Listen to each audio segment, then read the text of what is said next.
ايه الكنافة ولا القطايف؟ ايه الكنافة ولا القطايف؟ الاتنين اشهد اكلات في رمضان. ايه الكنافة ولا القطايف؟ اشهد اكلات في رمضان. تحلي بيها خفيف خفيف عشان القولون ما يتعبش اكيد، وتكون مقلل كمان السكر علشان تعيش مبسوط مبسوط مستور مستور. ايه الكنافة ولا القطايف في رمضان؟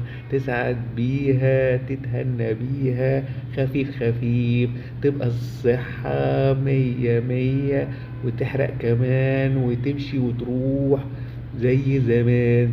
تبقى الدنيا حلوة. ايه الكنافة ولا القطايف؟ تسعد بيها في رمضان وتبقى الدنيا حلوة ورمضان كريم. وجهك سيك على